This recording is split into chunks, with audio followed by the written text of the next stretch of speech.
Good morning, good morning, good morning. Welcome to a new day.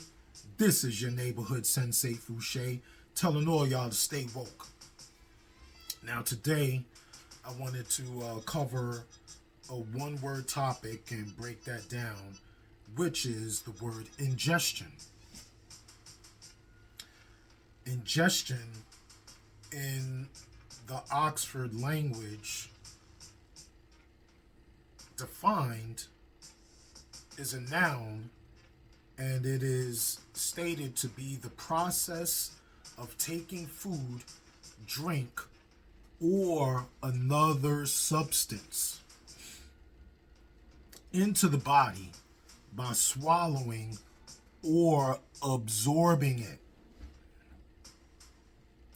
Let me read that again. Ingestion, the process of taking food, drink, or another substance into the body by swallowing or absorbing it. Subdefinition, the process of absorbing information.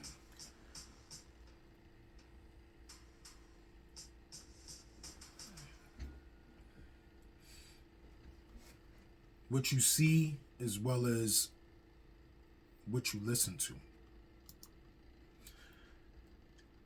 Absorbing, when we define that in Oxford language, is an adjective which states intensely interesting or intensely engrossing.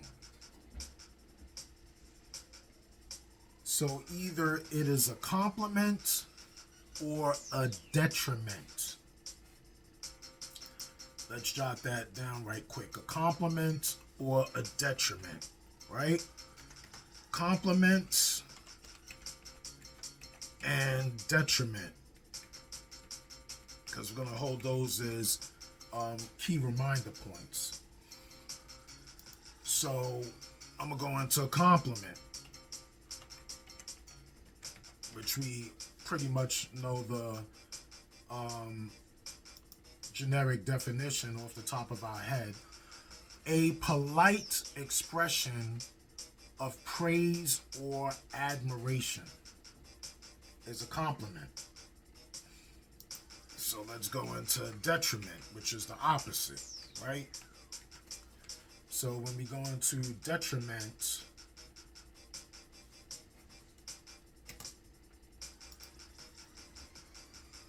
the state of being harmed or damaged.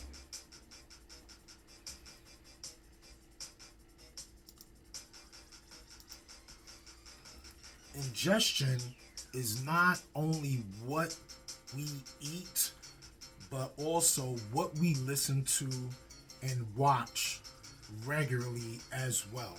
We eat every day. Breakfast, lunch, dinner, snacks in between. You know what I'm saying?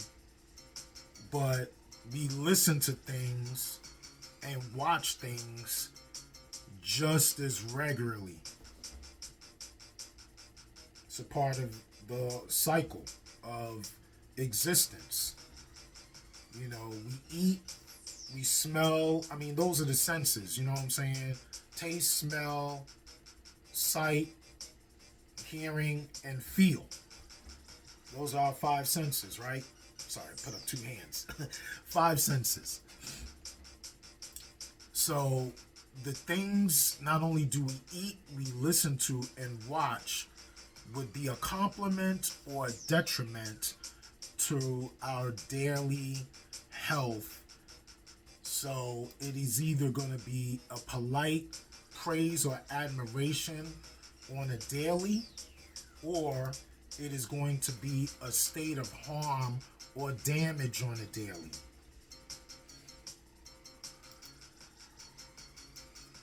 So if we put complimentary things or agreeable things into our system, then we are going to be well. if we put detrimental things into our system, we are going to be sick. Simple as that. So when we watch specific type of programs, what do they entail? What are they about? Do they compliment people or show a value or worth of others, of yourself, which includes being an other in the scope of the world? Or is it something that is relating to constant harm or damage? And your in the aspect of your generic ratchet television show on Bravo, you know what I'm saying, your Housewives, I mean that's old school, but your Housewives of Atlanta, or Love After Lockup, or you know, whatever, you know what I'm saying?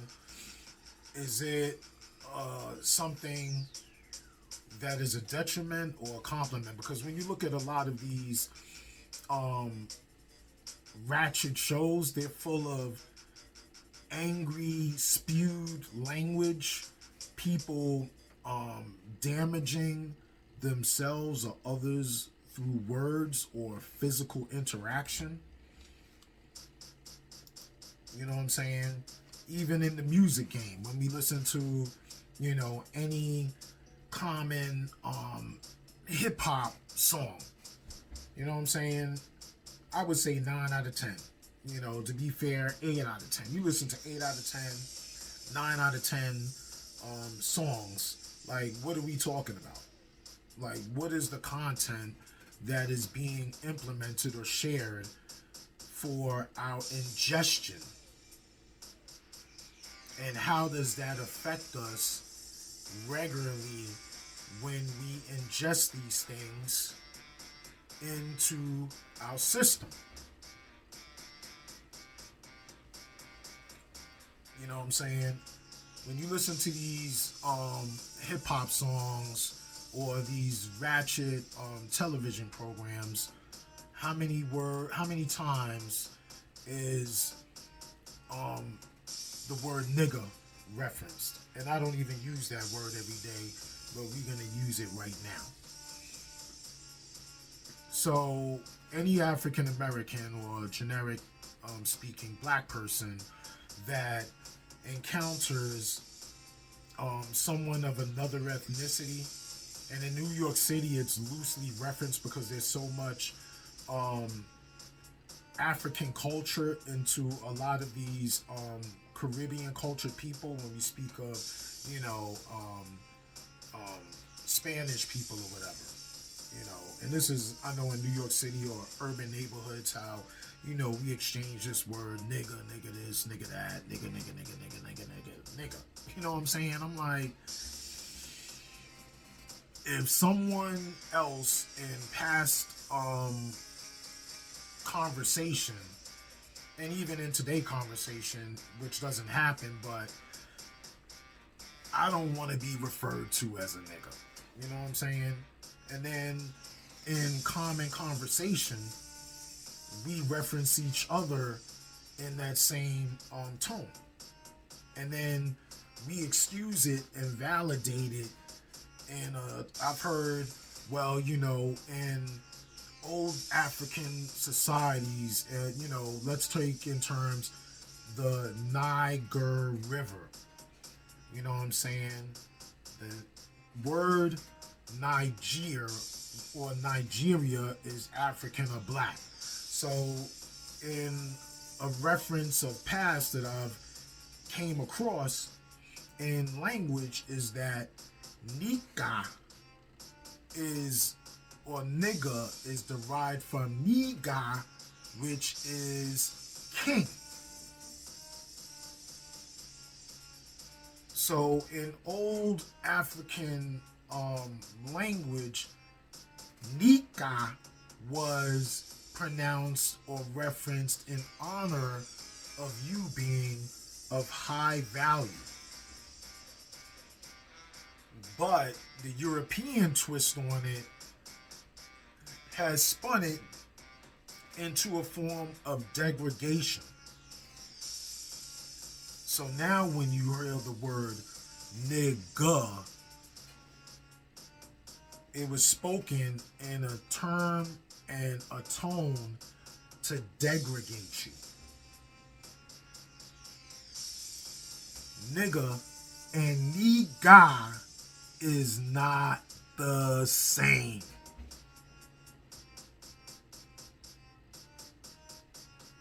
It's not the same. It's not the same. Let's take another word, because I mentioned the word bitch, and I don't use that term regularly at all. So, you know, a bitch in generic reference from as far back as I go is in reference to an animal, a female animal, or a female dog. So, all you women out there, are you an animal? A dog? I've heard women go around, yeah, that's my bitch, you know, let me go holler at my bitch. Like, you know what I'm saying? Like, that is something that is entertaining or of high value or high respectability. Like, I'm like, man, is that how you talk about yourself? Like, this is how you reference others? You know what I'm saying? If that's how you reference the people that you roll with, then I kind of see exactly how things are following through as far as how your existence is and why you complain about that. You speak in devaluation, so how are you going to receive high value? What else in hip hop? You know what I'm saying? You know, I done shot this cat, or I gotta lay you down, or you know what I'm saying? I gotta get what you got, or look what I have and what you don't. So you're bragging about what you have and what others don't. So that is a form of devaluation. By devaluing, you devalue others by continuously bragging about what you have and what they don't, and what you are not willing to share.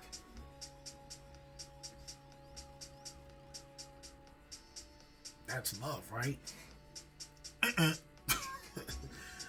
That don't sound like love to me. That sounds like devaluation. And love is honoring and valuing others, and mostly honoring yourself. So when you are referencing or being referenced in these terms regularly, how is that a high level of value? How is that a high level of worth? How is that a high level of health? The things you ingest by not only what we eat, but what we listen to and what we watch are either complementary or detrimental to your daily health and your long-term sustainability.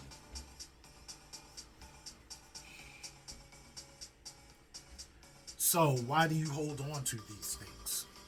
What is the purpose of holding on to these things that don't agree with your high sustainability and your daily mental or physical health? It does not complement it. It is detrimental. So why do you keep it? Why do you feel like you need to hold on and honor things that don't honor or value who you want to be or how you want to be treated?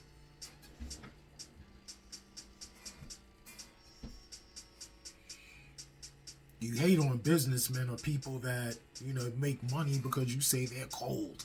But how are they successful? Why are they successful? The reason why these people are successful is because they are not afraid to make tough decisions that devalue what they're trying to have their highest purpose of. The CEO's job of any business is to oversee and observe the entire business, create strategies, and change things that don't agree, because if they don't do that, it will devalue their business. It will limit their profit, and businesses are in the honor of making money or value, because if there is no money or value, there is no honor and there is no business. It will die. It will cease to exist. If the business becomes sick, it will die. It will no longer be around. So if a business does not honor and continue to have high value and move in a sense and make decisions based on continuance of high value, it will not continue to be.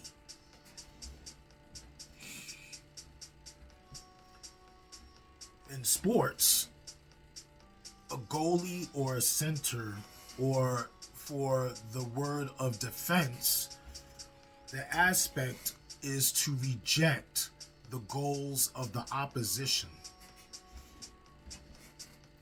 If your goal is to win, then you have to defend or reject into things that don't complement or agree in the direction where you're trying to go or how you're trying to win. It holds against the high value and honor of you winning. So you need to reject it in order for you to gain success in your highest purpose, which is to continue to win. So again, in life, what is wrong with and why don't we reject and get rid of things that don't agree and complement ourselves with things that hold value, express value, and are agreeable?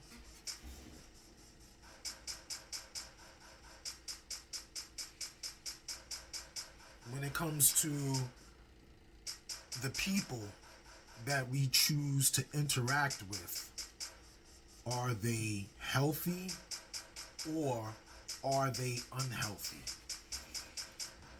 How do they speak not only about themselves, but how do they speak about and relate to others?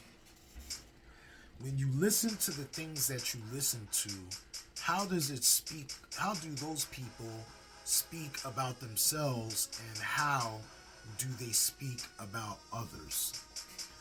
When you watch the things that you watch, in the observing of these programs, what is the value or devaluation that they're continuing to express in the highest of degree? And does that agree with your true purpose?